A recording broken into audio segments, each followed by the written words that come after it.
Gentlemen, please, if you're wearing a hat, remove your hat at this time. No hats are allowed during the city council meeting. With that being said, we will gavel in a little less than 2 minutes. Thank you. You can see what.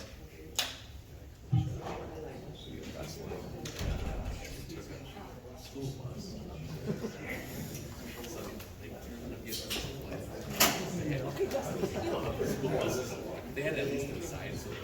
I'll look that up tomorrow when I get a chance.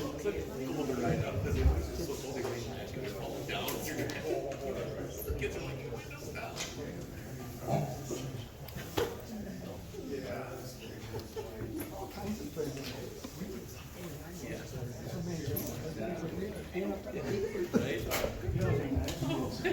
We go all over.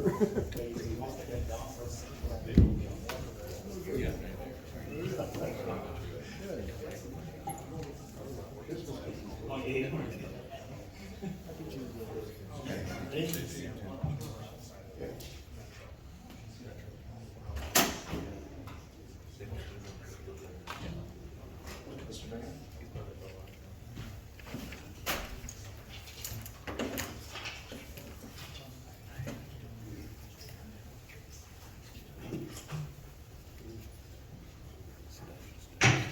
Call city council meeting for Tuesday, December 16th, 2025 to order. Could I have roll call, please? Councilmember McCann. Here. Stenby. Here. Voss. Here. Dotson. Here. Burbank.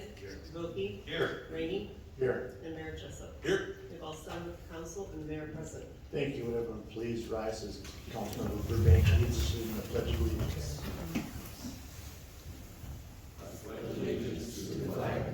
The United States of America, and to the republic for which it stands, one nation, under God, indivisible, with liberty and justice for all.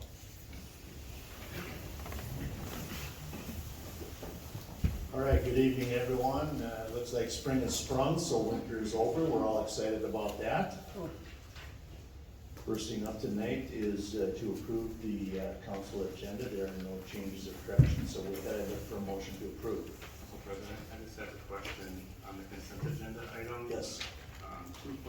2.4.1 says event permit for Memorial Day Parade. I didn't see anything in the packet regarding this event permit. Which one? 2.4.1. The tobacco licenses? No, the Memorial Day Parade. Oh, that was taken off. Oh, it still shows on the. Okay.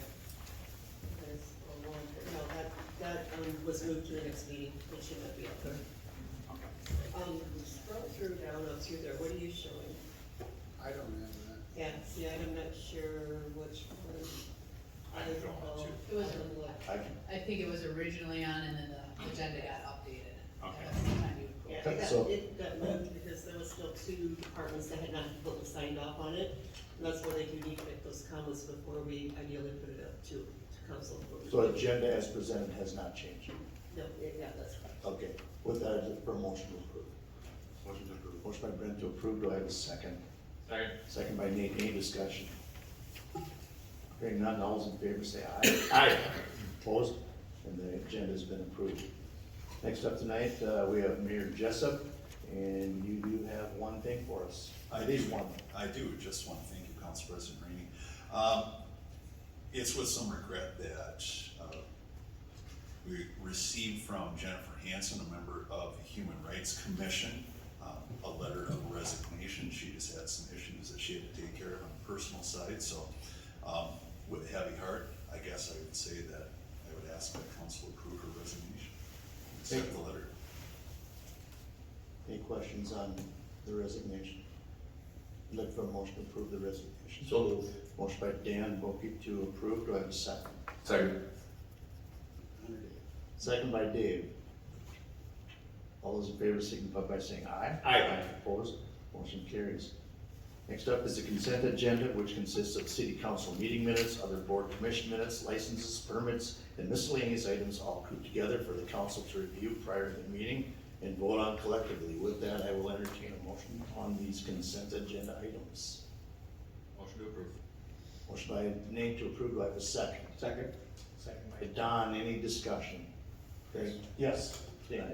two comments on the consent agenda. One, the Owatonna Human Rights Commission is already making plans for their Rainbow Owatonna get-together. And I know that the city of Owatonna is working to make that a much smoother event this year. And also I'd like to thank the organizers of the Corky's softball tournament. That brings a lot of folks to town. And they also donate some proceeds this year. I think it's $12,000 to the city of Owatonna, Partner X. So thanks to Corky's. Okay, thank you. Brent? Just a correction on the draft minutes of the city council meeting from December 10th. I should be listed as being present. Present, okay. Thank you. Anything else? We have a motion second. All in favor signify by saying aye. Aye. Opposed? And the consent agenda is approved. Action items tonight, the first thing up is 3.1, the finance report, and for that I go to Vice President Doug Voss.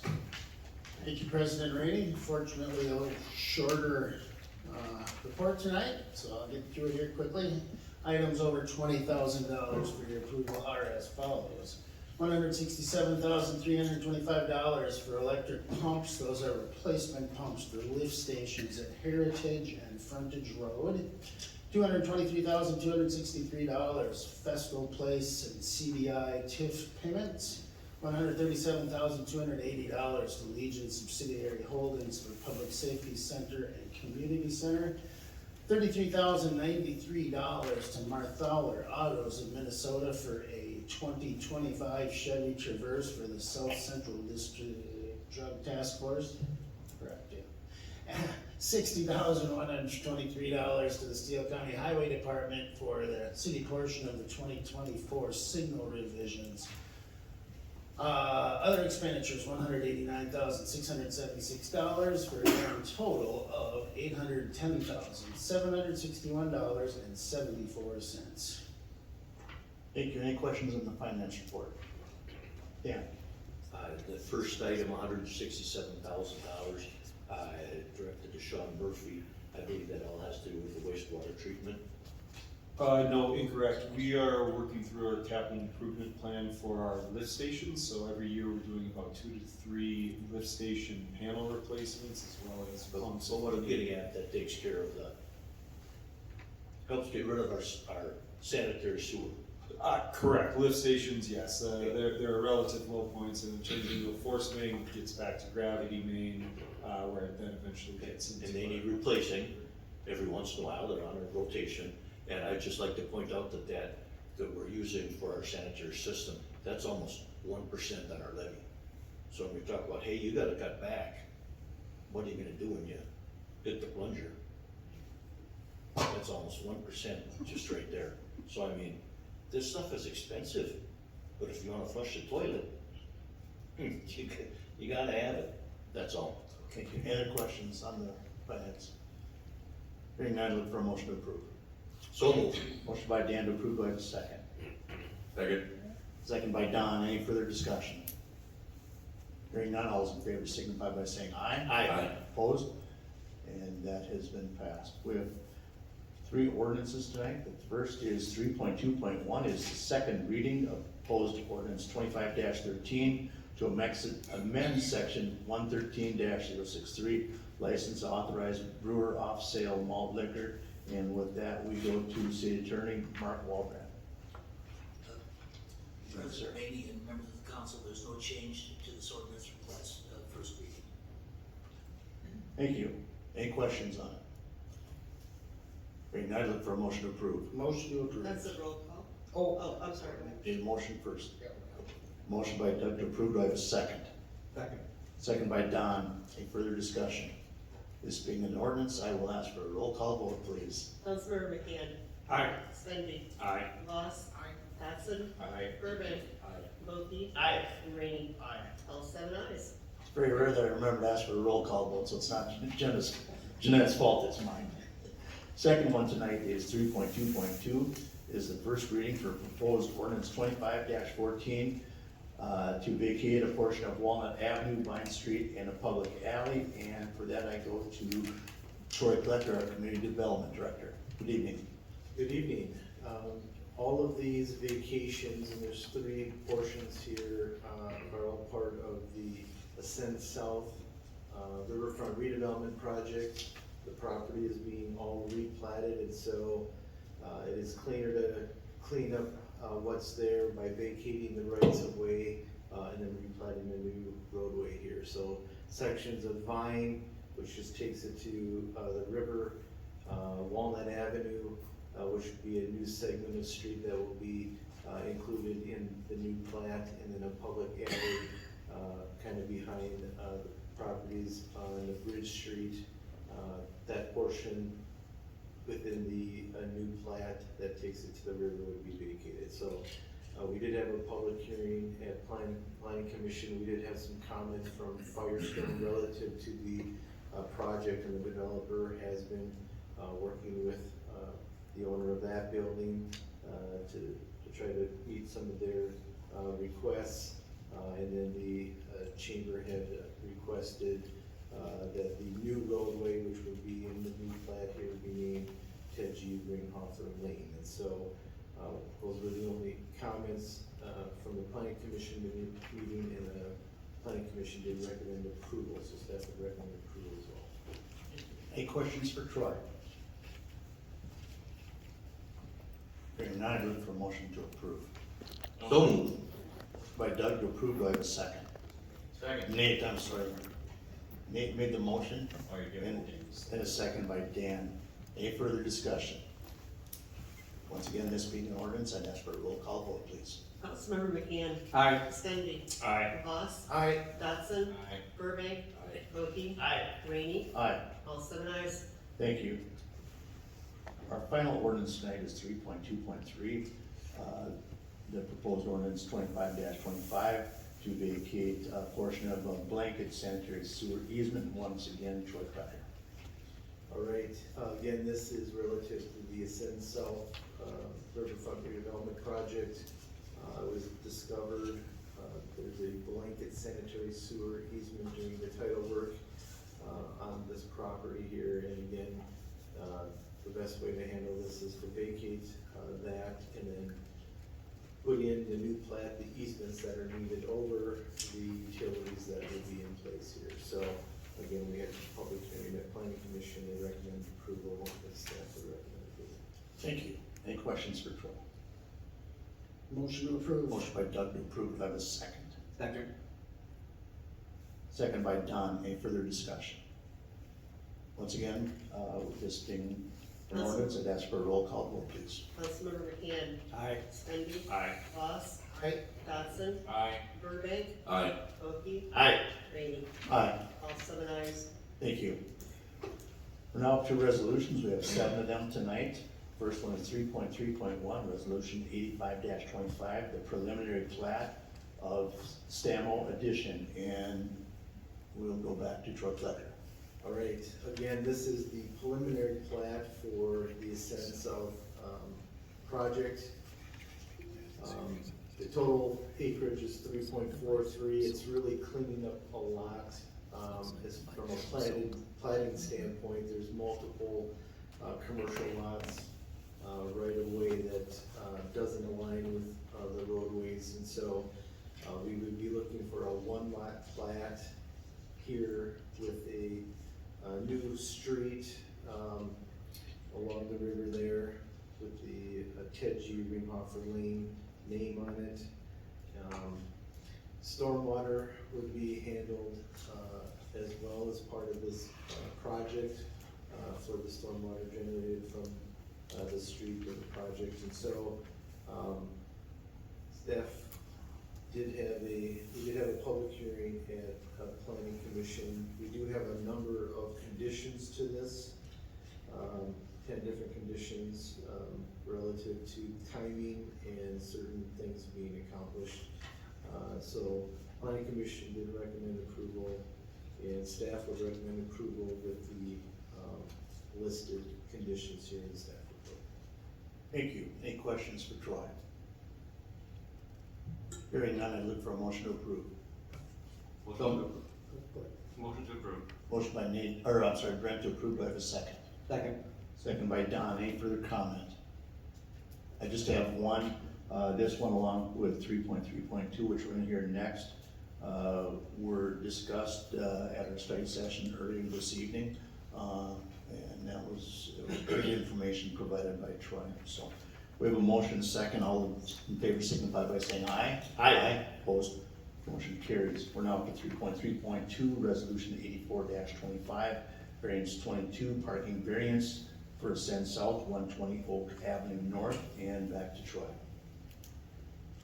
All right, and again, the last request for the proposed Ascend South project is a variance for parking. So we are in the B3 downtown business district where parking requirements for commercial are one space per 500 square feet, and then residential is similar to any other apartment building.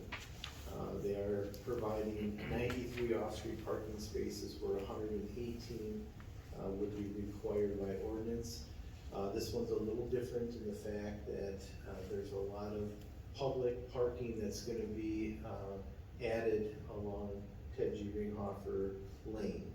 And although the public parking will be removed, there's going to be a net gain of about 47 parking spaces, both public and private, within the area here. So shifting of some of the public parking will be along the new Ted G. Ringhofer Drive. And so we did have a public hearing for this as well. We did not have any comments relative to the parking variance request as part of that public hearing. Planning Commission did recognize the amount of public parking that will be added along that new roadway, and the usage of it as it is today would be sufficient. We also have the new Vine Street parking lot too, with a crosswalk that could handle in certain events any additional overflow parking. So Planning Commission would recommend approval, and staff would recommend approval as well. Thank you. Any questions for Troy on this? Motion to approve. Motion by Doug to approve. Do I have a second? Second. Second by Dave. Any further discussion? Hearing none, I look for all those in favor signify by saying aye. Aye. Opposed? Motion carries. We are now up to 3.3.3, resolution 85-25 for the 2026 election polling sites, and we go to City Administrator Janet Tooman. Good evening. Thank you, Mayor, Council. Minnesota statute requires municipalities to designate precinct polling places for all elections by the December 31st for the upcoming year and 90 days prior to any planned elections. We have two planned elections in 2026. One's the primary election on August 11th, and then the general election on November 3rd. We have 10 sites proposed as listed below. All of these sites donate their space, so there's no financial impact on this, as there's no rents, and staff recommends approval. Thank you. Any questions on this? Hearing none, for a motion approved. Okay. Motion by Nate to approve. Do I have a second? Second by Don. Any further discussion? Hearing none, all those in favor signify by saying aye. Aye. Opposed? Motion carries. Next up tonight is 3.3.4, resolution 86-25, the 2026 city levy and budget, and back to Administrator Tillman. Thank you, Kevin. We have the 2026 budget, final budget. I'm a little nervous, like there's been a lot of work that has gone into this, and so here's our last meeting on it. But if I start with this slide here, this is one of the slides I enjoy sharing right away. It highlights so much of the public service that we provide that this budget covers. We often hear, what does our levy cover? And I shared this during our TNT meeting, but I think it's important to realize that we serve 27,000 residents with this budget. We cover 90 buildings that the city owns and maintains. We have about 139 miles of roadway that's maintained, 43,488 calls of service our police officers responded to in 2024, and we have 600 calls of service that were responded to by our firefighters. We maintain over 900 acres of parkland, 31 miles of paved and natural trails, We have 2,000 plus building permits, hopefully in 2025. We have about 2,000 items that circulated through our library with over 1,900 card holders. About 98,000 visits and 13,000 programs held at the library in 2024. And we had 33,000 guests served at River Springs at the water park and through swimming lessons. And we had a good year in 2025 with almost 24,000 rounds of golf at Brooktree, which was over 11% increase from the year before.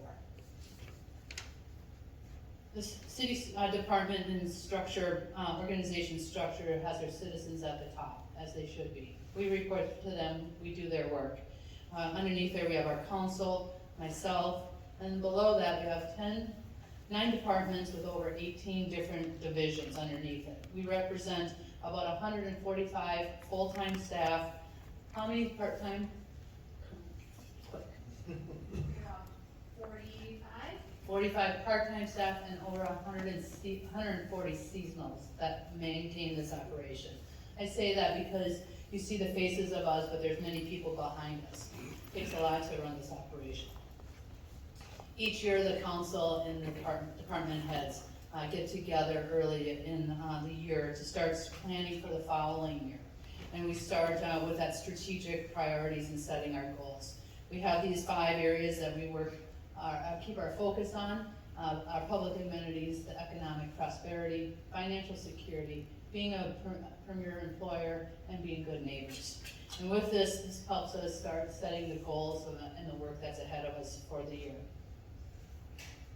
As I said, we start this process in February with that strategic plan, and then through the spring, department heads set the schedule, start working on their budgets. We started our budget on June 3rd, that was the kickoff with the council.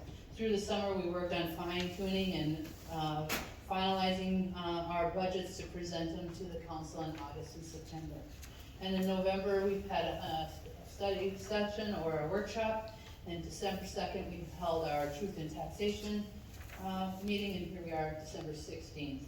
That includes 10 public meetings, over 20 hours of public input, and it's a 9-month process. September 16th, the council proposed a 13% levy increase. And today I'm here to present a 9.9 for the 2026 budget. Even though we need the 13%, we heard the people. I heard the council. We did reduce it. Some of those proposed final changes in that got us down equals about $700,000. It includes impacts to our facility and our building rehab. We adjusted our debt service. We had to readjust some of our civic organizations and partnerships that we support. Each department went back and did a little reduction in their budgets. And then we had some one-time projects that we are either postponing or stopped to do or won't complete. We also did some pavement replacement that is on hold at Brooktree. So those are where we came up with the cuts. This is what 9.9 looks like compared to 2025 budget to the 2026 budget. And you can see our capital is on the 3rd line down is significantly reduced. We also noted in here that the Housing and Redevelopment Authority budget is listed on here. I will speak to that as soon as we're done with this one, but just note that you can see the difference between the $15,000 that was added there.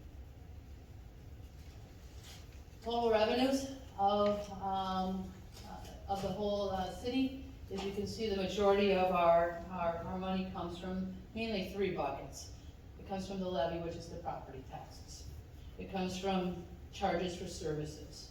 And it also is our intergovernment aid, which is the local option sales. Which is the local government aid. Thank you, I got too many of those acronyms in my head. So with that is about $7 million. So that makes up our budget. Some of our expenditures you can see them here listed. Our largest being our staff.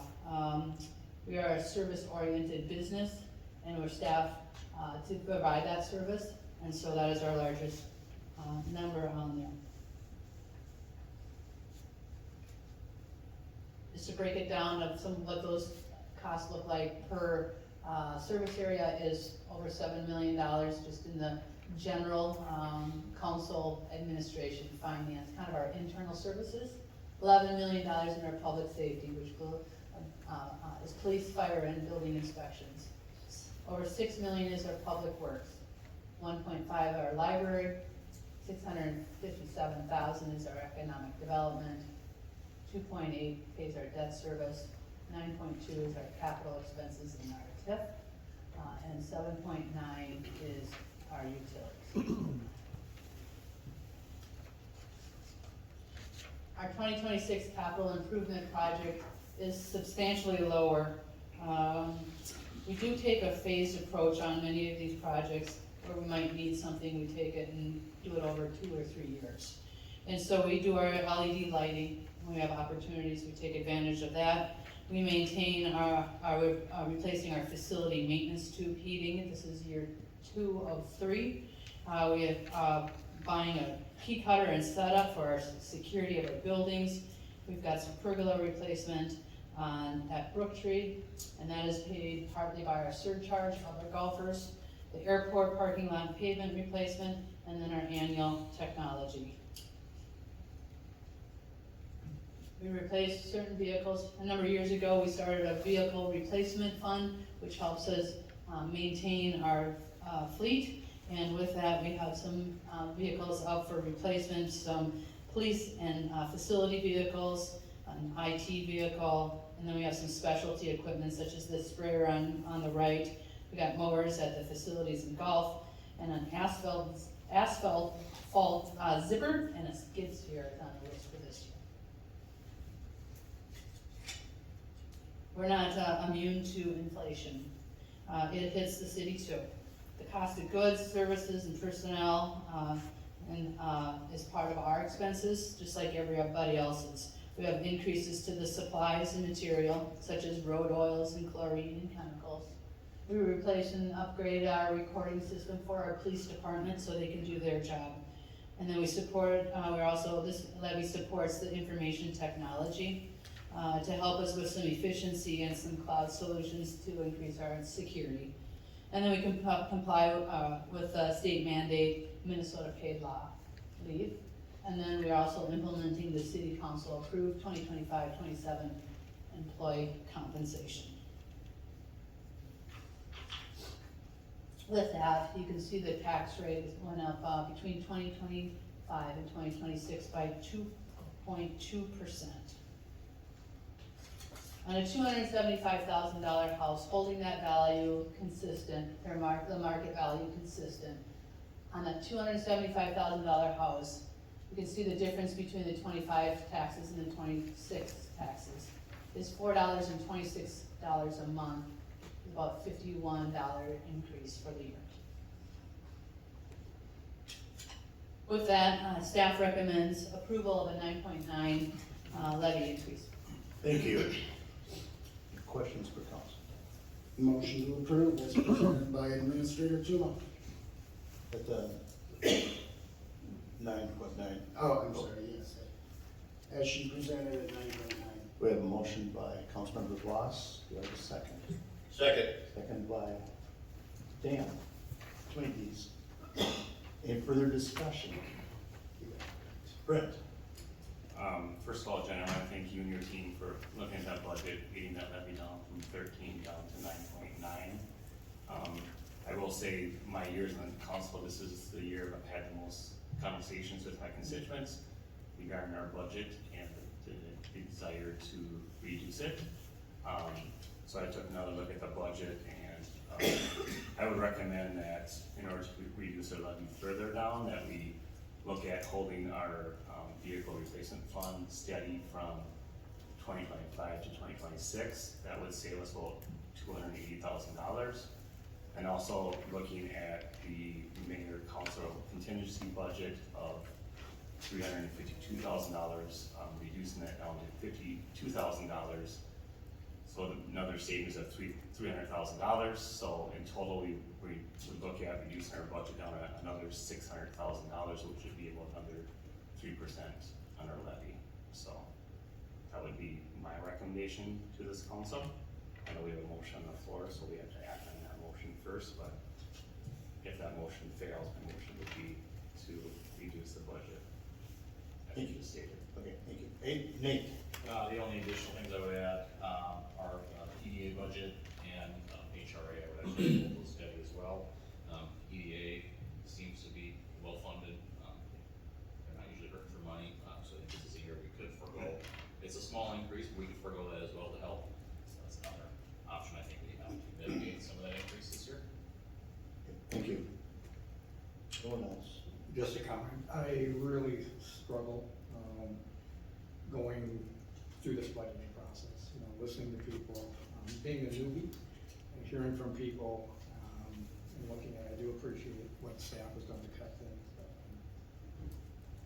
as I said, I struggled with this just because of, the 2024 budget having a budget surplus and that going into the fund balance.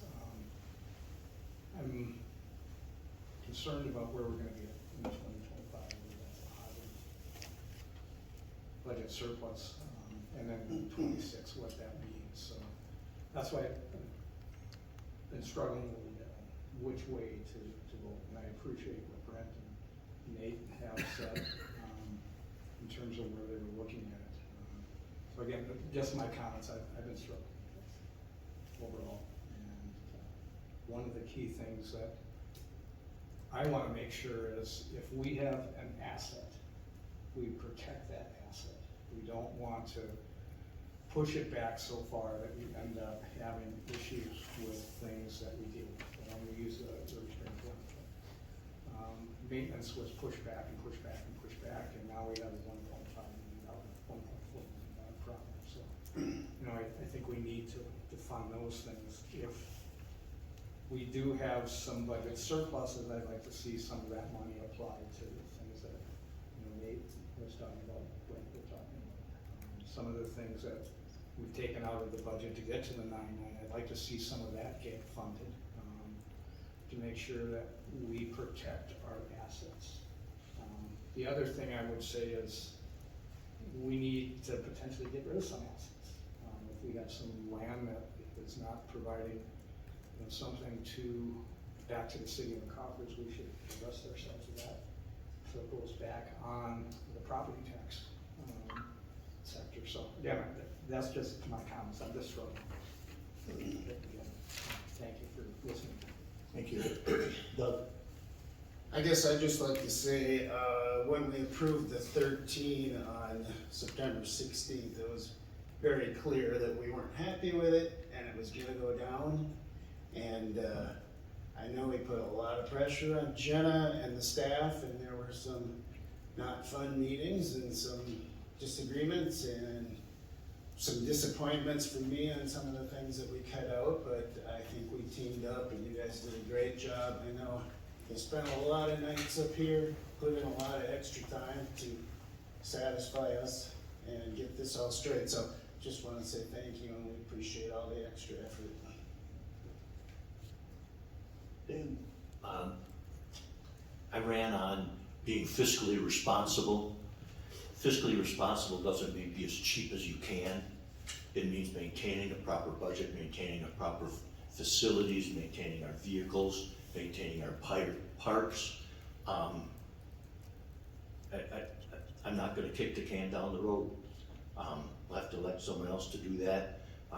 If you wanna be as cheap as you can, at some point in time, being cheap, and cut as much as you can, we're gonna flush the toilet and nothing's gonna happen.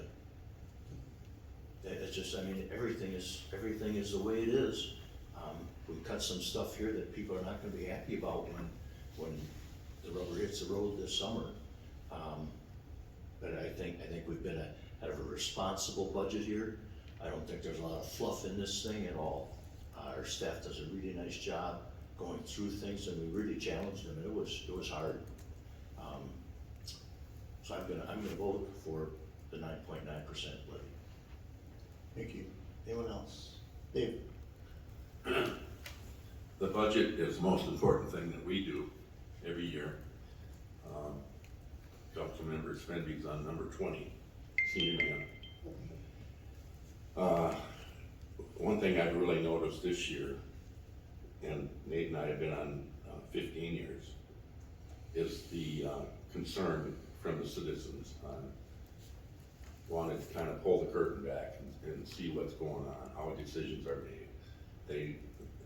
They don't wanna hear on the news something happened and the decision was made without them having some input.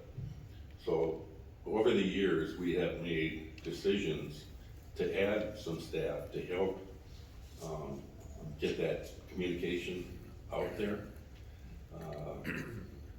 We're all accessible, all our cell phone numbers are listed.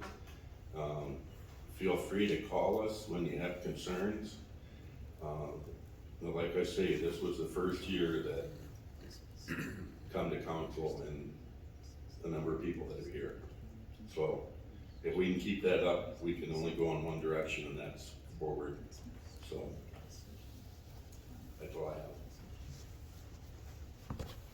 I too want to thank administration, department heads, full-time employees, part-time employees. We have a great team here, and from the seasonal all the way up to our administration. As we speak tonight, the 2027 budget will begin its process in about March. The administration is already looking to 2027, so it's not like this just comes together in August. There's a lot of work that goes into the budget behind the scenes, many hours. And so I thank staff for doing that. I agree with Mr. McCann that, when. With that,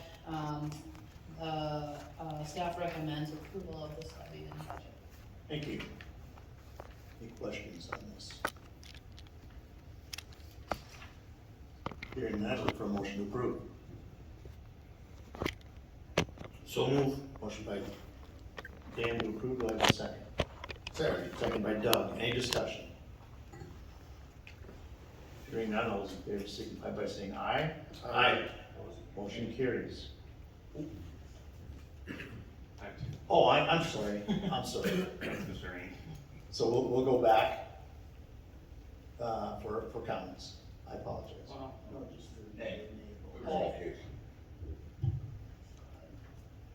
Up to two. Okay, sorry guys. Next up, we have 3.3.6, resolution 88-25, resolution of support for the East Side Corridor. And while this is not a public hearing, the city acknowledges receipt of correspondence from the Owatonna East Side Corridor residents dated 12/16/25. Per their request, their correspondence is public data. And with that, I will turn it over to Sean Murphy, Public Works Director. Good evening, Mayor and Council. Yes, we're requesting your approval of Resolution 88-25, which is a resolution of support for the East Side Corridor project. Steele County is leading, and the city is partnering on exploring via the East Side Corridor study ways to develop a north-south roadway closer to the currently developed and developing areas of Owatonna on the east side, and have been doing so since 2021. This came in the footsteps of a need for the route being identified and simultaneous with separate transportation studies by the county and the city. Steele County has taken the lead on the project and further studied alternative routes through an exhaustive environmental study. The county and city have engaged in multiple public engagement opportunities and considered public input throughout the process. Ultimately, alternative 3 was selected. Resolution of support for the East Side Corridor memorializes the city's partnership of the project, which aligns with the city's comprehensive plan and follows the orderly annexation agreement in place with Owatonna Township. The city's partnership is critical for this project. The next steps will include support in project development and ultimately a cooperative agreement with Steele County. There is no cost related to the approval of this resolution of support, but understand there will be future costs associated with this project if or when it moves forward. So with that, staff recommends approval. Thank you. Any questions for Sean? Nate? Given the current spot we find ourselves in, the overall process is now the most prudent time for us to sign on to a letter of support or, I guess, express our reservations on the project. So we as in the project team, the Steele County published their EAW on November 18th for public comment. That public comment closes December 31st. I believe the city has a voice just like residents do throughout Steele County. If staff or council disagreed with the project at hand, I think this is the most opportune time, so that gets documented within the EAW public process. I guess the only thing I would add to this, I'm supportive of the project. I can't speak for the whole council. I think we need a roadway on that side of town, but I am very sensitive to the concerns of the citizens on that side of town. I am supportive of mitigation efforts regarding noise, speed. I think we've already engaged in some design features that would help mitigate or calm the traffic patterns. And I think if we do sign on a letter of support, that doesn't mean we support everything that would happen in this roadway project. I want us to be sensitive to the concerns as far as aesthetics and noise and things like that. I certainly don't want to see aggressive use of eminent domain to acquire unnecessary property, but ultimately I think we do need a roadway close to town on the east side. Thank you. Any other comments? Dan? I guess I'd like to reiterate what Nate says, and I think I told the east side corridor folks right from the beginning that I think there would be a roadway there. I know there would be a roadway there. And I think that's the right thing to do in that particular location. If I was a resident there, I wouldn't like it. But we also have to vote for 27,000 people, not just a dozen or 2 dozen in the neighborhood. We have to do what's right. I'm gonna vote yes for this proposal. I know the environmental assessment worksheet is a non-binding affair. It's a public comment period, and those comments will be received after December 31st, and whatever we can do to mitigate any issues will certainly be handled.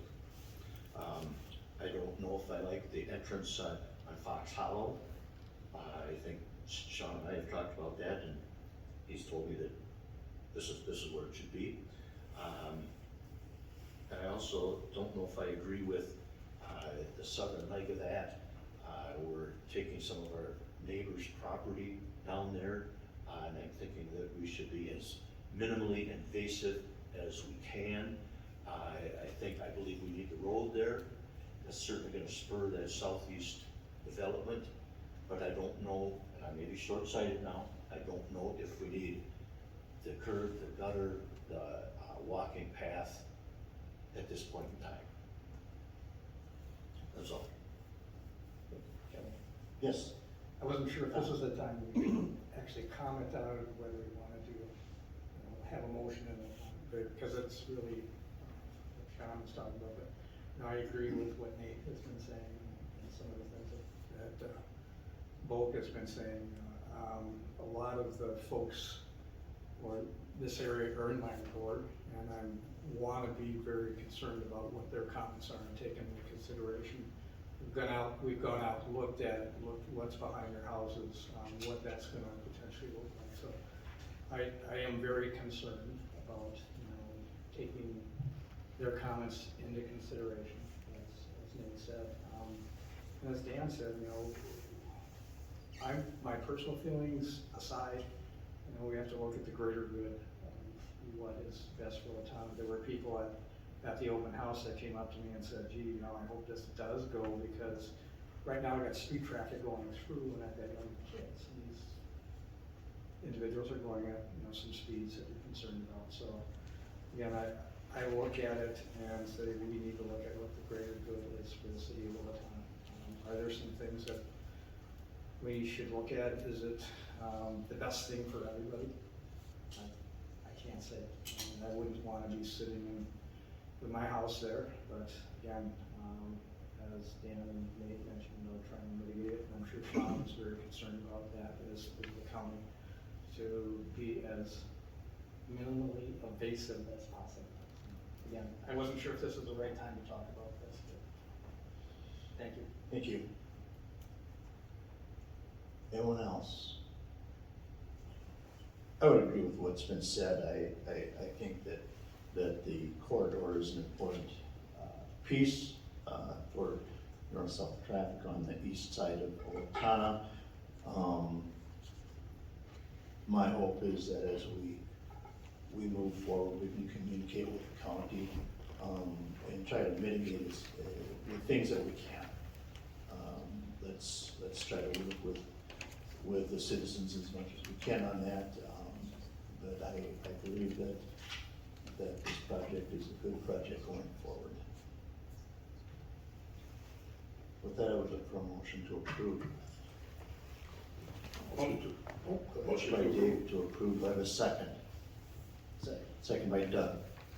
Any further discussion? Hearing none, all those in favor signify by saying aye. Aye. Opposed? Motion carries. Thank you. We're now up to 3.3.7, resolution 89-25. Resolution amending the budget for 2025, and once again, at this time, we're going to Assistant Administrator Emily Famer. Good evening. Good evening, Council, Mayor. So through our work in developing the 2026 budget, there was a clerical error that was noted in the 2025 budget. So our 2025 budget was approved with resolution 123-24 in December 2024. So this resolution that I have in front of you tonight, it includes a correction that is required to maintain a balanced budget in alignment with the approved 2025 levy. I want to confirm that the 2025 levy filed with the county was correct. This was an error in the expenditure stated in the budget.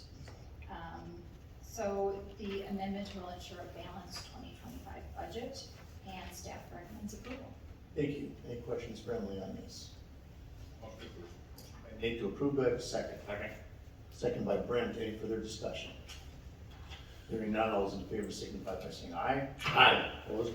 Motion carries. We have two miscellaneous items tonight. The first one is 3.4.1, an agreement for professional services for interim finance director and general ledger review with Abdo Financial Services, and once again, Emily Famer. Thank you. So the city's finance director position is currently vacant, so there is a need to fill this role temporarily. Jody Bershheim from Abdo Financial Solutions would serve as the interim finance director for the city under this agreement. In her role, in this interim role, Jody will oversee day-to-day financial processes and ensure compliance with key deadlines and checkpoints. She will also ensure that all required financial submissions are made within deadlines and adhere to relevant legal requirements. And then she will also support our on-site staff with expertise, answering questions, and maintaining that team. In addition to the finance director roles, she will oversee and support the general ledger's review.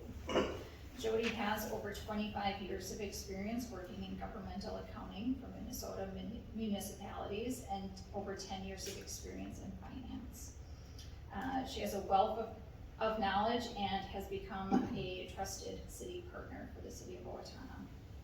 This agreement does include a monthly fee of $17,500. This is month to month, so when we are at the point in time to recruit and hire a finance director, we will be able to walk away from this agreement since it is interim and on a month-by-month basis.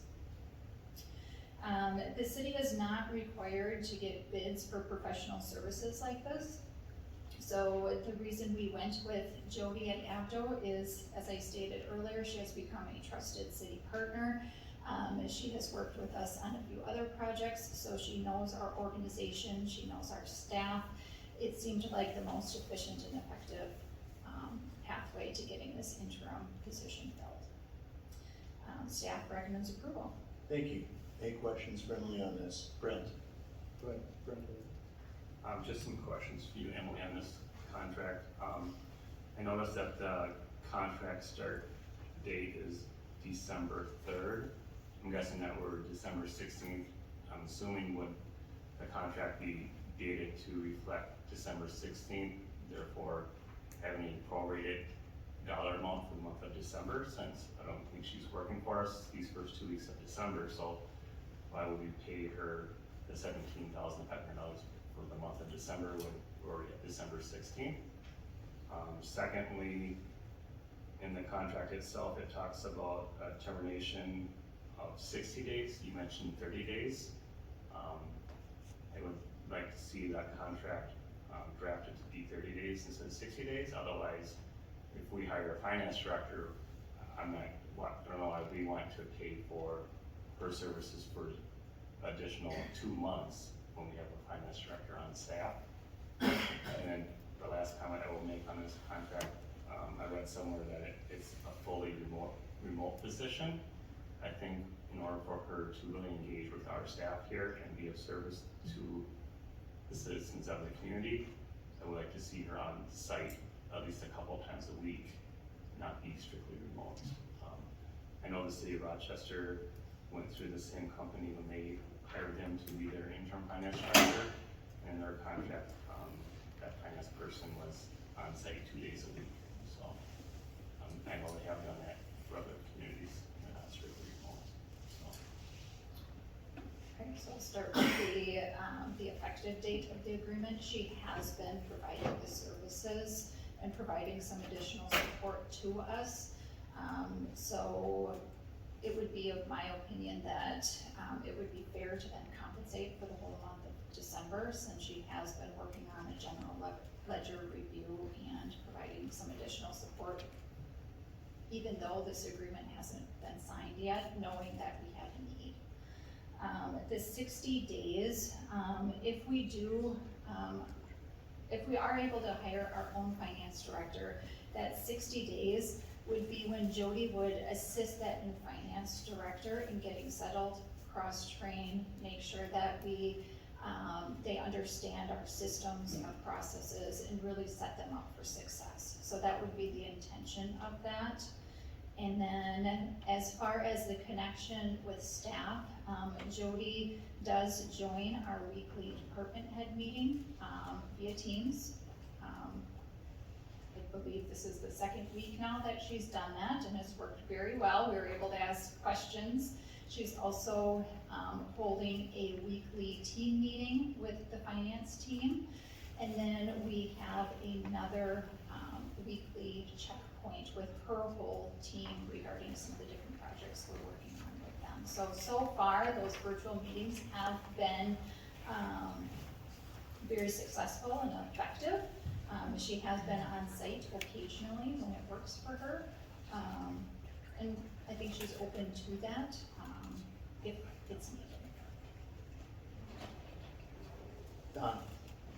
This may not be a question directly related to this, but it might be for Rachel. Do we have a timeline on when we're gonna start looking for the new finance director? Have we started that process yet? We have not started that process.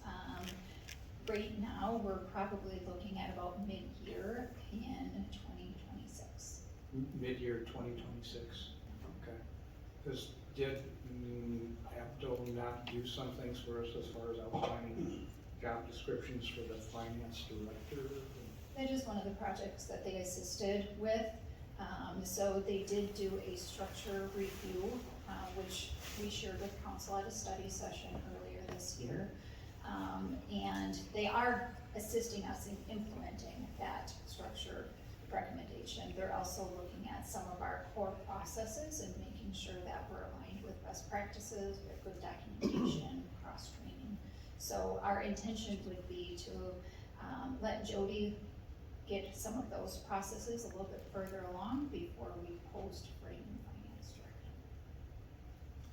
I would kind of encourage us to start looking as quickly as possible, because if she's going through that process, if we did have somebody, I mean, that can be kind of a hand-holding process. Again, it's the HR process and what you're thinking, but I would like to see us try and accelerate that timetable if possible.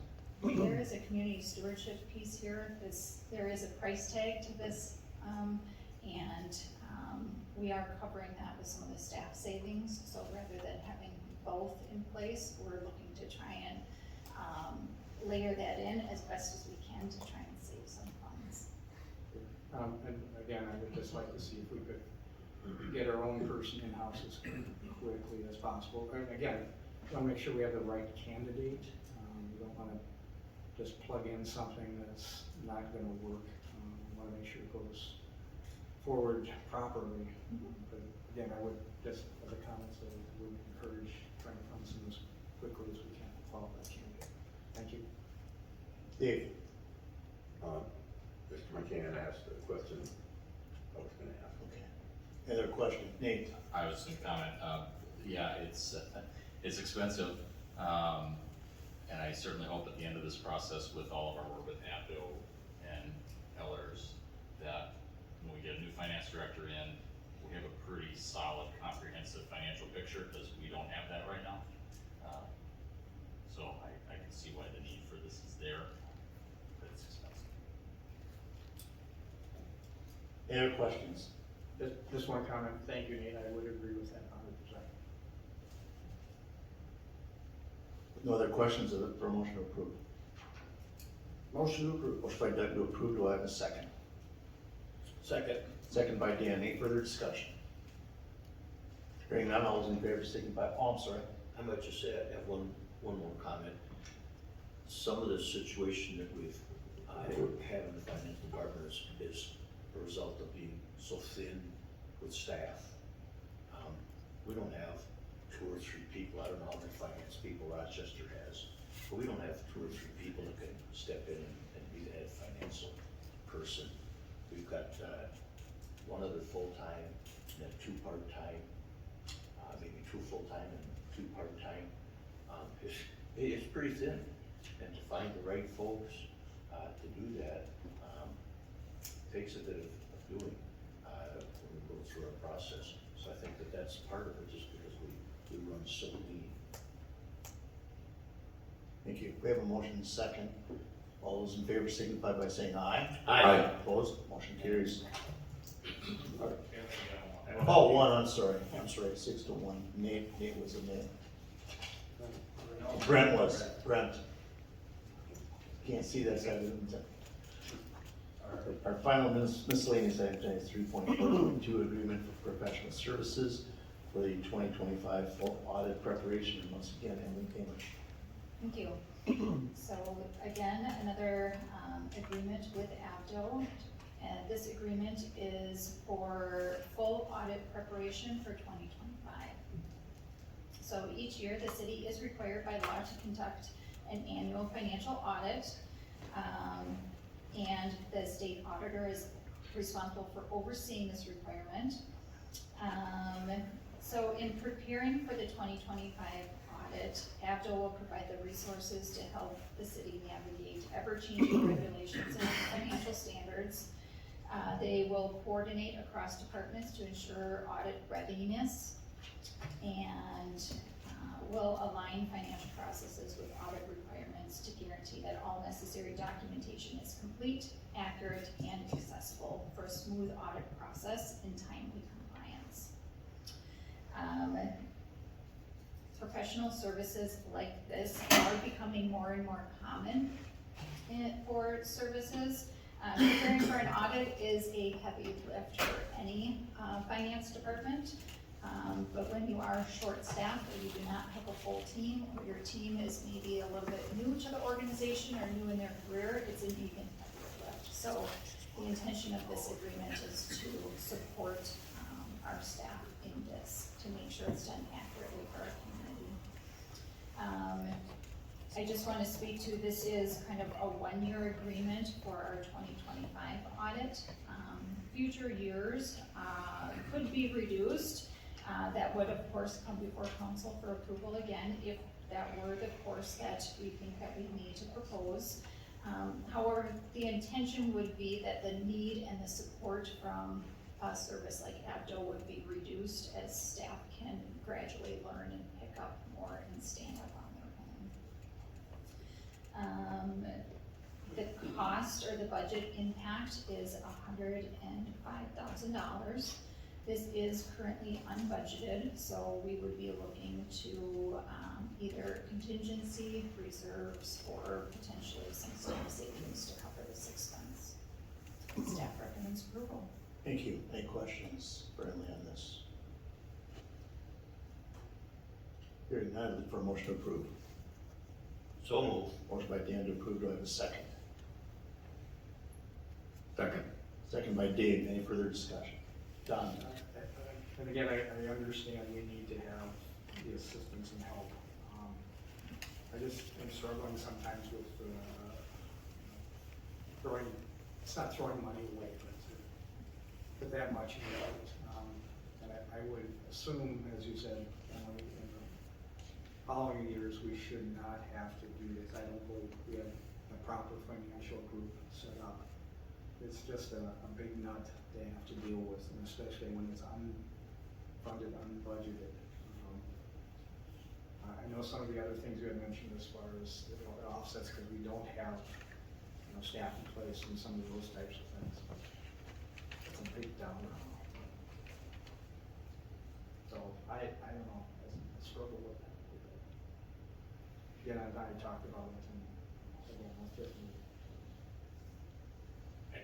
Brent? I'll just make one comment. I mean, this seems like a lot of money to me, so I wish we would have went out and got quotes from other firms that do this kind of work, because I know we worked with Abdo in the past, but it would have been nice to have seen other quotes from other firms that do this kind of work, because who knows what the spectrum of cost is for a service like this. Could be a permanent that's a lot cheaper than Abdo. Nate? One, is it correct, to say that this needs to happen and we didn't have enough time? I mean, we didn't have a lot of time to go out for bids and we've had a bunch of opportunities in this because we have to get this lined up. Is that accurate?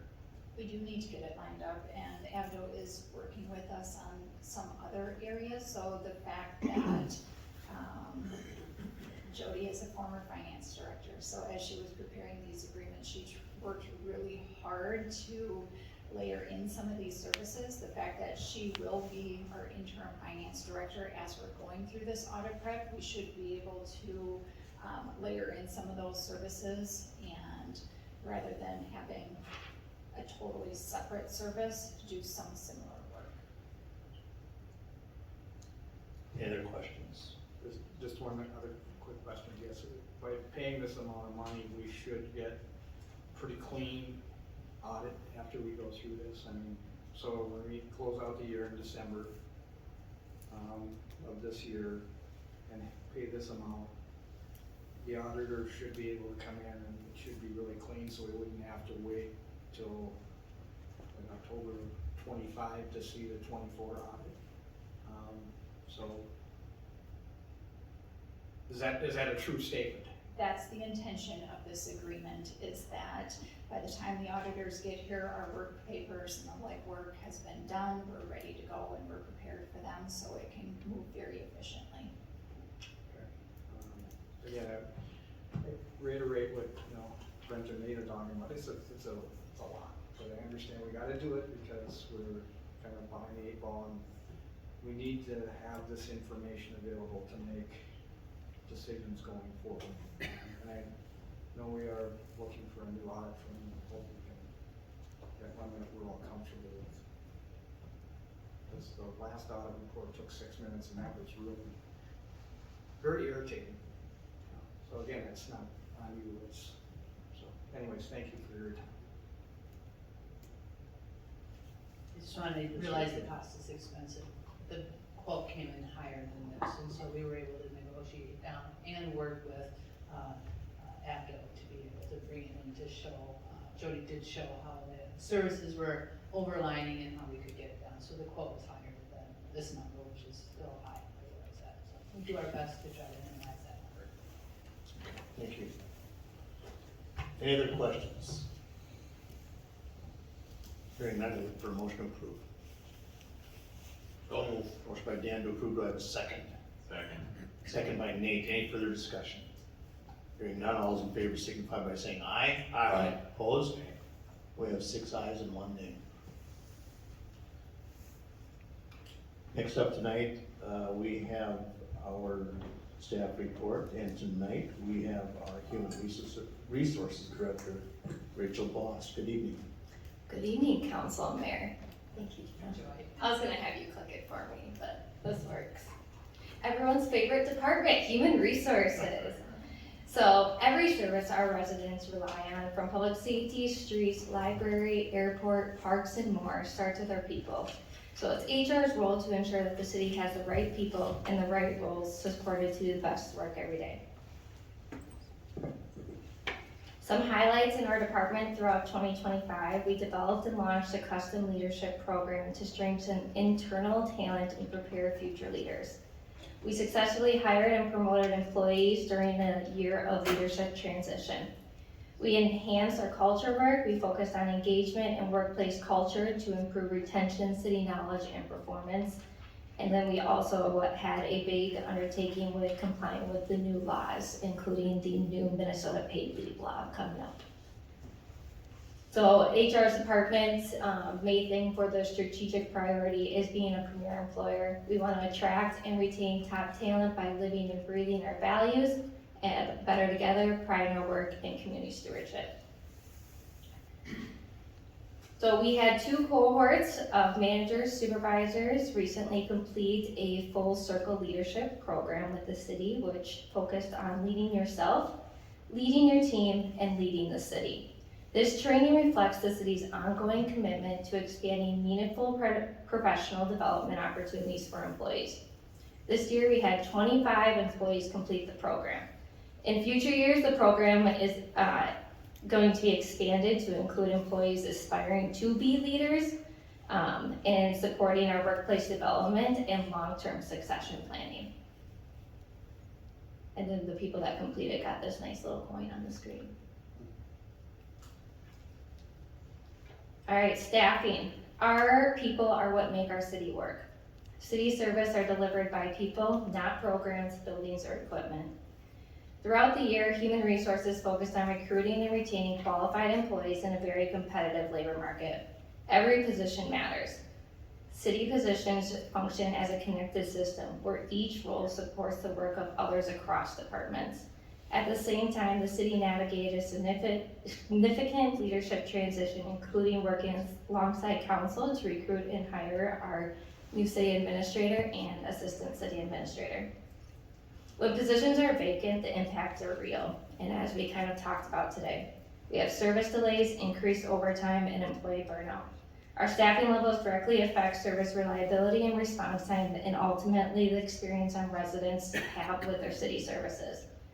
So with that, in 2025, the city hired 25 employees. 5 of these were new positions, while the remaining hires were filled by vacancies created by employee departure or internal promotions. This number does not include our seasonal hiring though, which was again about 140.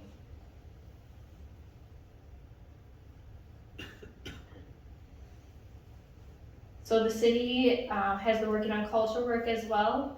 Is about how employees show up for work, they show up for each other, and they show up for the community. We want to create an environment where employees are proud to serve and stay. This marked our first full year of our employee passport program, in which worksites is assigned a month to showcase the great work they do. Employees are encouraged to participate in each site visit to gain a better understanding of all areas of the city, helping to foster collaboration and strengthen the organization as a whole. Both long-tenured and new employees greatly enjoyed these visits. And you said keep it short, so there you go. Thank you. Any questions? Any questions for Emily? Thank you. I'll ask Rachel. Oh, I'm sorry, Don. All right, done. Rachel, thank you for what you do. Just got a question for you. How many positions do we have open right now that the city has that are not filled? Oh, that's a good question. Off the top of my head, I would say we're about 10 to 12 positions vacant right now. And that's across the city? Mhm. Okay. Do we have like a timetable on replacing the director of Park and Rec? That is kind of what we're working on internally. I know at our next department head meeting next week, we're gonna sit down and look at that structure and make a plan so we're ready and prepared on what that position will look like. Are there any other director positions other than the finance director position that are vacant at this point? Just the finance and the park and rec director at this time. Okay, thank you. Other questions for Rachel? Thank you. We're now up to public comments. Please limit your comments to 3 minutes. Please approach the microphone, sign in, and state your name and address for the record after being acknowledged by the council president. Speakers will be limited in 3 minutes to deliver their comments.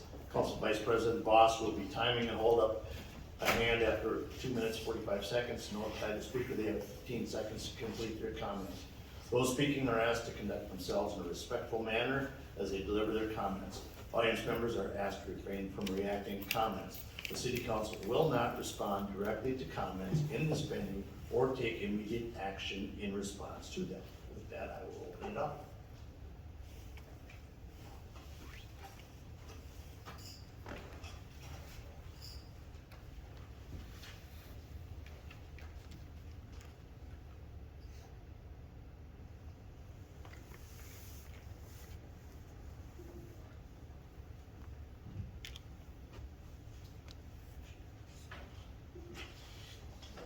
Good evening, everyone. First off, again, thank you very much for all what you do. I have big respect for all of you. Thank you for filling positions many people do not want to take up, so thank you very much. I do agree with Dan, kicking the can down the road is not an answer. It only adds to the stress and unnecessary tensions between citizens and the administration. It's not that we want to have such a tight hold of our purse strings. I believe our town is probably one of the most generous in the state, but many, and especially our vulnerable citizens, still do not feel heard, and they're worried. I think only through active engagement and publication of the information and opportunities to participate with your constituents, or will your constituents feel like they're being included? Revising the levy did signal that you heard us, but to Dave's point, we will continue engaging with you on fiscal responsibility and affordability in our city. I propose 2 options for sharing information with citizens. One is a full-page advertisement in our weekly shopper that goes to every address, I believe, in our city, that clearly shares city meetings and who to connect with about what. Next, I volunteer myself, my time and resources, as well as that of a few of my peers, to host community engagement classes, hopefully through our city our community education opportunities, to host community engagement classes and trainings to provide for some more fruitful civic engagement. Just being able to walk through folks, what does that look like? What can I do? What am I able to, as a constituent, as a citizen, actually do on my part? I think a lot of people feel like they're lost, or a lot of people feel, what's the use? Because they don't know where to begin. So I am looking to start that with city, with our community ed, if at all possible. We'll see, I don't know, I'm gonna put that in, see where it rolls. But I am willing to donate my time and resources to do such a thing, if at all possible. And I just wanted to thank you all again. It's not about getting what we want, but it's about making all these tough decisions that we must make together. Thank you.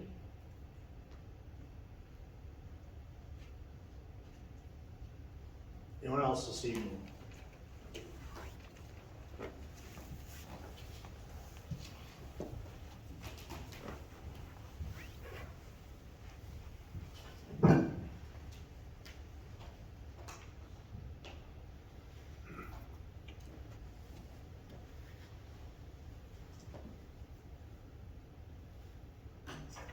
Good evening, guys and ladies. So I'm just curious, a lot of people have questions, and I don't feel like any of these meetings we get anything answered. There's no question answered. I was to the county meeting 2 weeks ago, and they answered every single question that got asked. Every single one. And they laid it out black and white. My question is, the 9/9s written in stone, so what are we looking at for next year? Are we gonna see a 9, 9, 10, 11, 12 again? Because I don't think it can happen. It just can't. And then down the road, I'd like to know where we're at with this fire department, police station deal. Because the general public don't even understand. That's not even on top of this yet. They're clueless to what's going on. And so I would like to know, you guys gotta have budget planning, so you know 2-3 years out in advance, kind of where you're gonna be. And right now, everybody's in the dark. So are we gonna see in the next 5 years, are we gonna be taxed 25% more than we're paying now? I mean, these are honest, legit questions, and nobody will answer them. Nobody will talk to us. So it's very upsetting, and I want to thank the council members that had a little opposition tonight. Thank you. It makes us feel like you're working for us a little bit. So I appreciate it. It's my concerns. Thank you for your time. Thank you. Kevin, we typically don't do this, but I will answer your question regarding tax growth. Our policy is ideally to follow tax capacity growth. So if our tax capacity goes up 6%, ideally our budget will go up that 6%. But that's, not all things are equal in that. If you have new development, your tax levy can go up significantly, and people's taxes don't go up if you increase your tax base. It's when your tax base stays stagnant or shrinks that your levy increases hit a lot harder.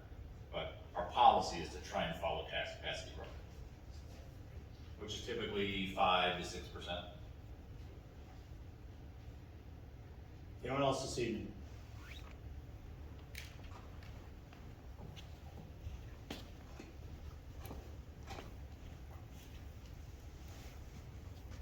Good evening, Melissa Zimmerman, 2525 Stony Creek Drive. Tonight, I want to speak to your legal duty, the resolution you just adopted, and the people you were elected to protect. We have never opposed the East Side Corridor itself. We oppose the advancement of a specific location where feasible avoidance alternatives were hidden from the public and excluded from the EAW, rendering the environmental review incomplete and biased for the predetermined outcome, which is why the resolution adopted tonight is problematic. Under Minnesota law, local governments have a primary duty to protect health, safety, and welfare of its residents. The duty does not yield to development pressure, convenience, or intergovernmental agreements.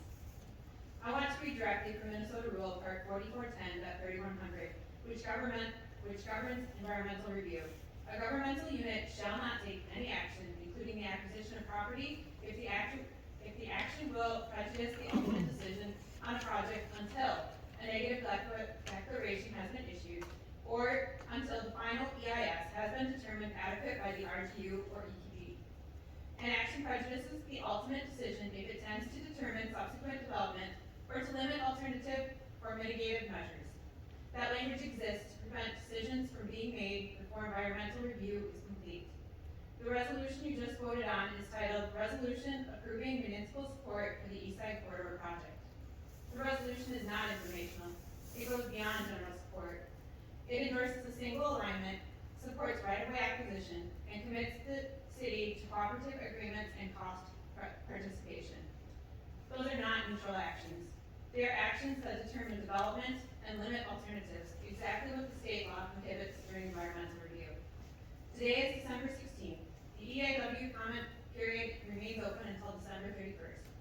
Adopting this resolution before that date tells residents the outcome has already been decided, regardless of how incomplete or defective the EAW may be. I also want the record to reflect that concerns regarding predetermination under MEPA and MEPA have already been submitted to the appropriate governmental oversight for review. This is not a hypothetical issue. Tonight's vote has become part of that record. Tonight, it appears that development interests have been given greater weight than the safety, health, and quality of life of hundreds, possibly even more than 1,000 existing residents. Roads can be redesigned, agreements can be renegotiated. Harm to people and neighborhoods cannot be undone. Your job is not to facilitate development at any cost.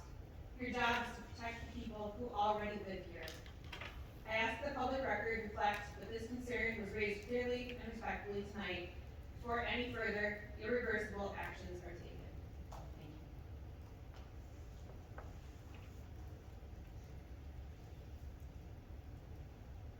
Anyone else this evening?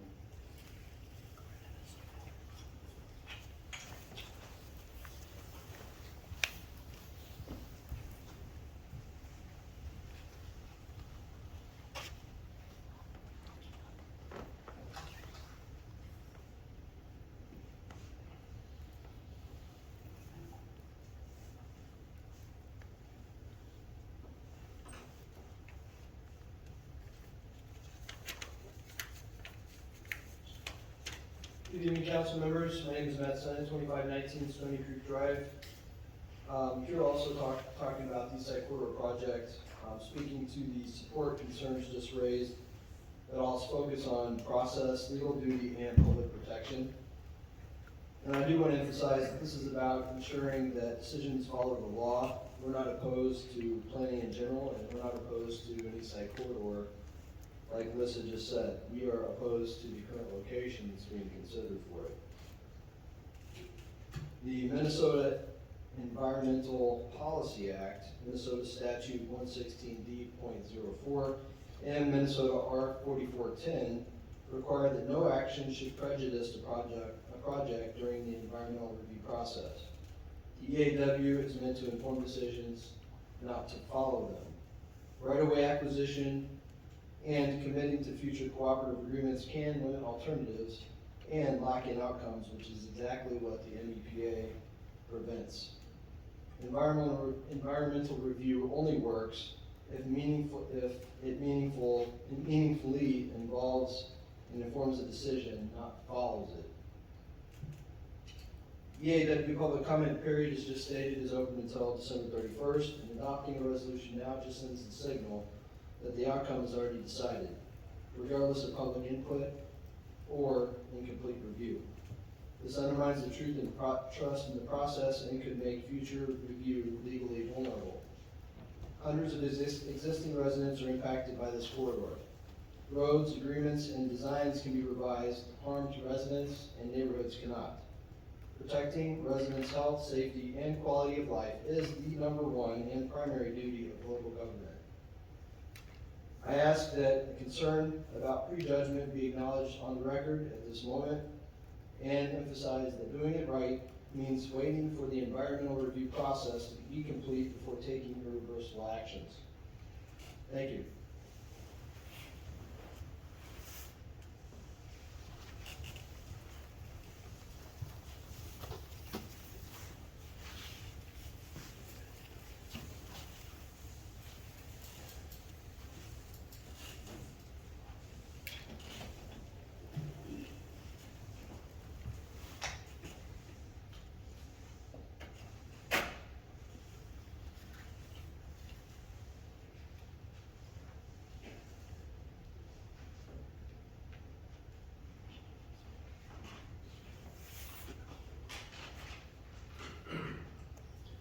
Gary Jones, 995 Bridge Road.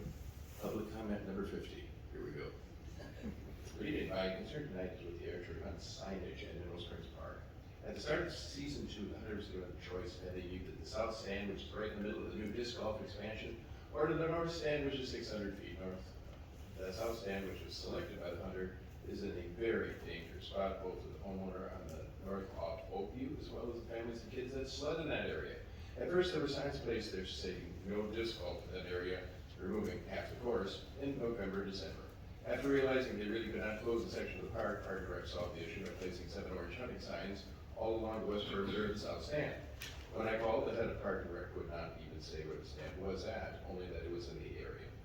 That was somewhat vague. It really doesn't help mom and dad to protect their kids. Now, thank you to the 2 city council members who walked up there and recognized the danger that this stand placement presented. Thankfully, after a week, it was moved to the north location. Still dangerous because it's right in homeowners' backyards, but it's more remote than the south location. I noticed that when the south stand was yanked and moved north, the 7 orange signs did not move. Park Direct said it was because the hunters in the area. The area the hunting stand was moved to has 1 orange sign warning the public. Meanwhile, in the south location, with no hunter there at all, still had 7 warning signs greeting park goers wanting to sled on the hill or through the woods in the nice new open area the city created for them, telling them, don't be here. The large sign at the front of the park showing deer stand locations to park goers, remember what that was a big improvement that we made? It It was never updated to show that the stand is now in the north location, not the south. How about just taking a magic marker and crossing out the south stand location and giving park boards a clue? It might come as a surprise, but to Park and Rec, but not every parent wants their toddler walking around right under a deer stand. They depend on these signs to stay out of the dangerous areas, and nothing was updated by Park and Rec. We have to show a little more courtesy to taxpayers footing the bill for all this. We have to get out of the mindset that after collecting $20, we just forget about everything for 8 weeks. We also have to look at stand placements and not try to cram a stand into a dangerous location just because GPS says we have 4 feet of clearance of the 100-foot setback to the maintained trail in Mineral Springs. Stand placements at Captain's and Manzing were shockingly dangerous within feet of maintained trails in 2024. Thankfully, they've been eliminated or changed. Mineral Springs South Stand topped them all. A week ago, the 100 at Mineral Springs arrived, walked back to the north stand, where it should be.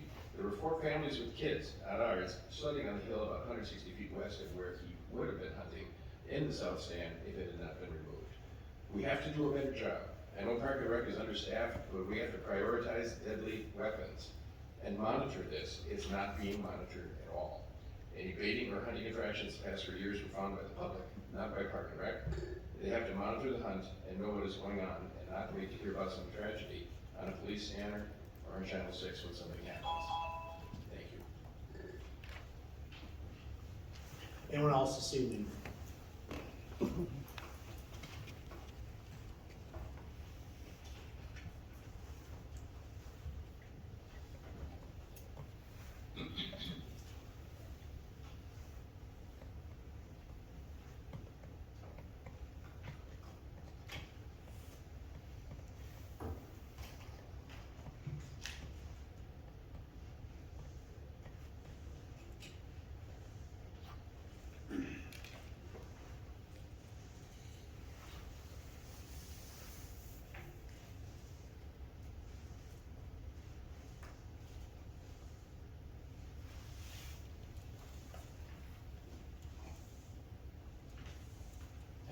Alistair Hunter, 210 North Oak Avenue, apartment 36.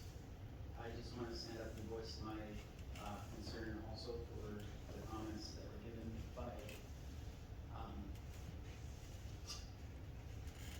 the other 2 people that stood up and talked about the east side corridor, because their names are escaping me right now, and just voice my concern for the same things. I don't feel like we need to stand up here and repeat everything that they said, but I do want to acknowledge that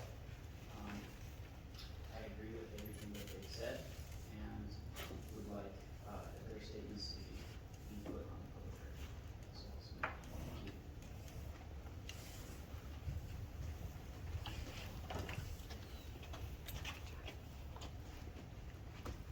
Anyone else?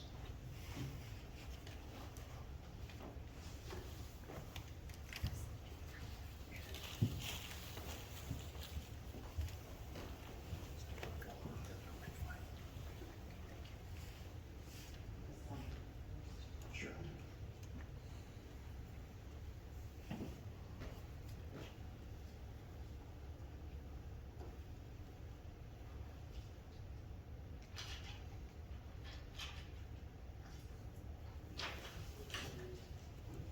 Hi, my name is Catherine, also known as Kate Coleman, almost a lifelong resident of Owatonna, and I truly appreciate everybody up here and all the work that you guys do.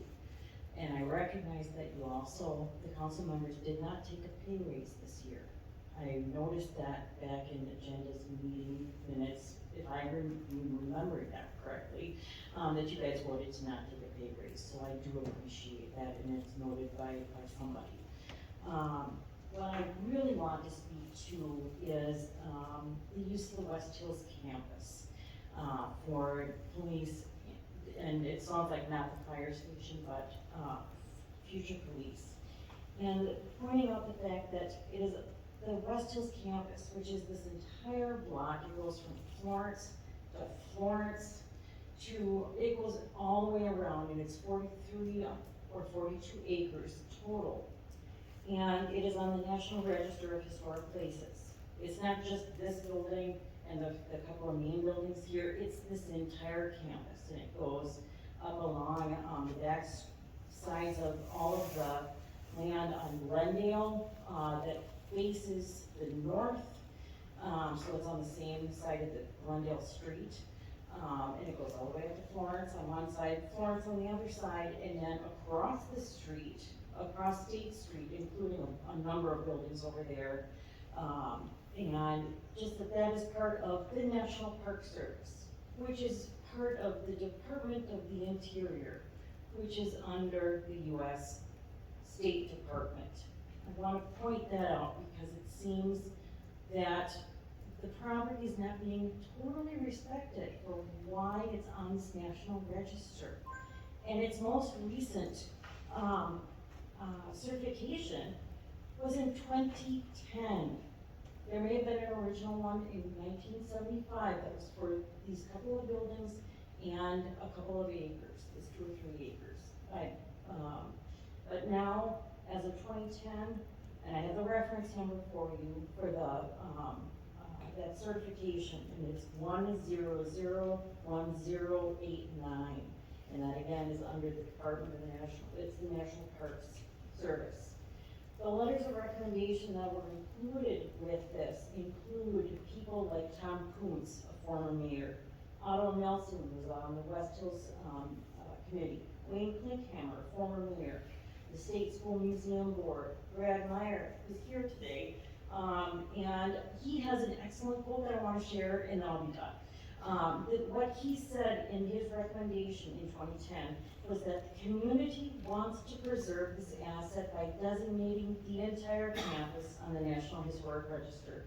We believe this will preserve the integrity of this historical site and allow for future use. Yes, future use, but keeping in mind it's a historical place. It's very important. It's one of 3 orphanages. And my extent, but I'm sorry. Thank you very much. Anyone else this evening?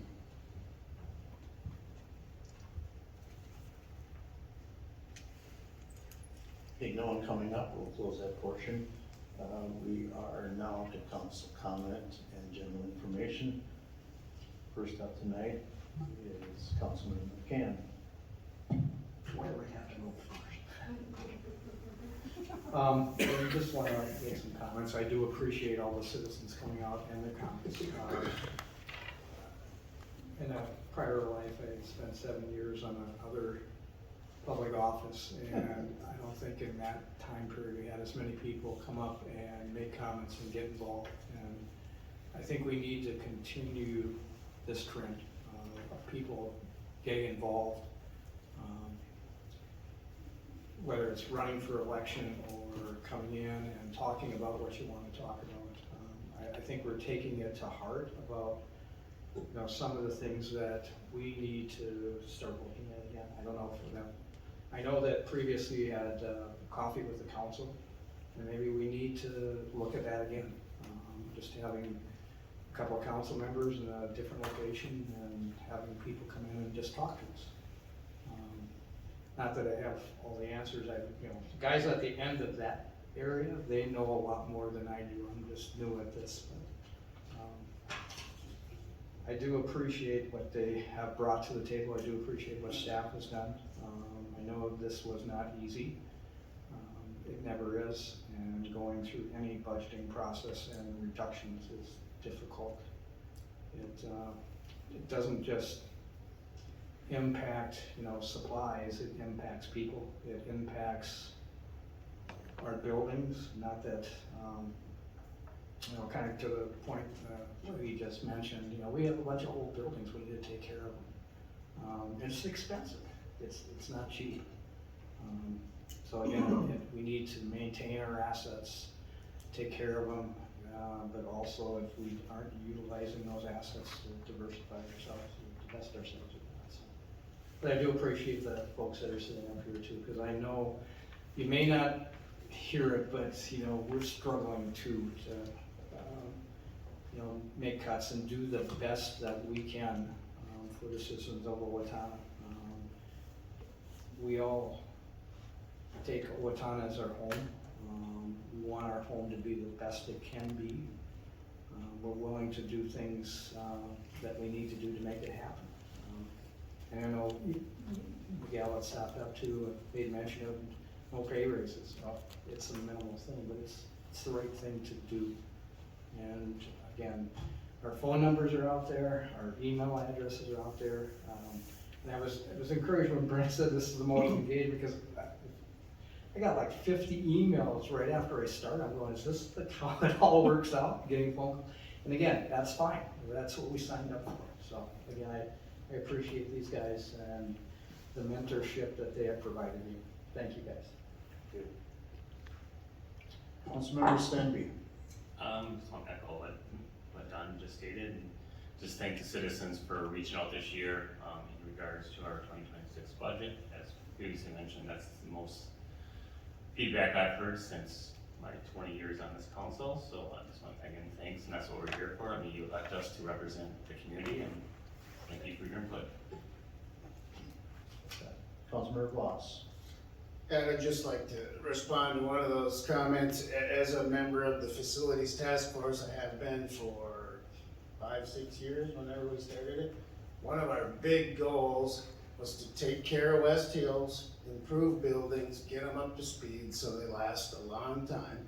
We have done a lot of that. Almost every building on this campus has had repairs, improvements, various things, and if anybody wants to ever have a tour of it, I'm sure we could arrange that, but every building's been working on it. We have a whole bunch more planned. I'm a little disappointed we're not gonna get the tuck pointing finished this year. It's the fourth year out of 4 to finish everything, so I'm hoping we still might be able to get that done. I don't know how, but anyhow, just so you know, we are not ignoring West Hills campus at all. In fact, it's a very expensive place to keep going, so that's my comment tonight. Thank you. Thank you. Councilmember Burbank. Nothing more to add. Councilmember Bulkey. No further comments.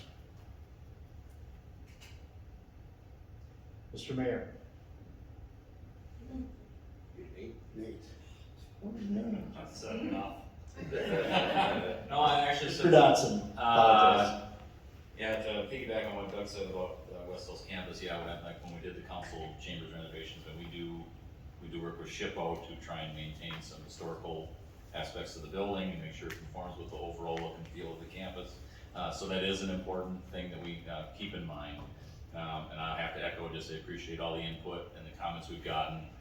Yeah, in my 15 years, this is the most input we've gotten regarding the budget. And I'm cautiously optimistic about what we're gonna see next year, once we get our financials a little better organized. And so I'm hoping we can mitigate further increases next year, and maybe even finally have a little extra money to work with. So, I hope. Mr. Mayor. Want to first off thank staff for the hard work that they put in, Jenna, Emily, department heads, everybody that was involved in getting that 13 down to 9.9. Thank you so much for the time away from home, time away from family, long hours that you put into this. Please know that it's appreciated. Gentlemen, thank you for the work that you've done getting us to this point as well. Obviously, it was a little contentious this year. I would agree with Brent. I love the fact that we have people here. This is fantastic. In fact, the number of people that we've had over, especially the last 3 meetings, hearing people's voices is critical. It's imperative. And the fact that you are all here week after week after week at these meetings makes me feel a whole lot better. Brent and Nate, thank you for your challenging of the budget process. All that does is make us better. So thank you. That's all for tonight. Thank you. City Administrator Kim.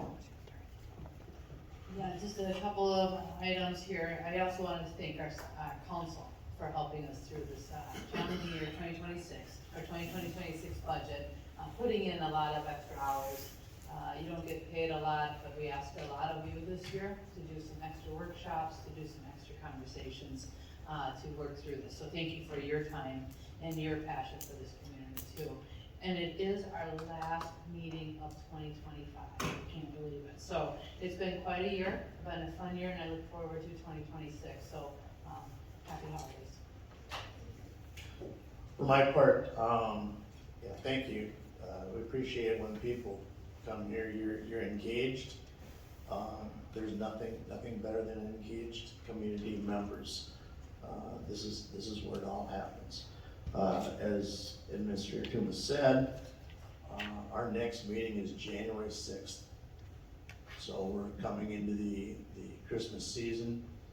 I think as a community, we have a lot to be thankful for. I think individually, families, we have a lot to be thankful for. With things that are happening in the world, things that are happening in our country, this is a pretty safe community. We look out for our neighbors. Part of looking out for our neighbors, just especially this time of year, be supportive of those that don't have as much as you do, and be giving. Try to lend a hand where you can, because while this is a strong community, there are also people in this community that are hurting, and if we can reach out a hand, that's a great thing. So Merry Christmas to everyone in our community.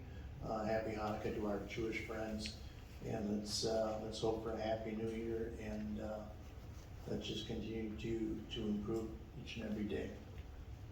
With that, look for a motion to adjourn. So move. Motion by Dan to adjourn. Do I have a second? Second by Brent. Any further discussion? Hearing none, all those in favor, signify by saying aye. Aye. One. We're adjourned. Thank you. Your keys are under the chair here.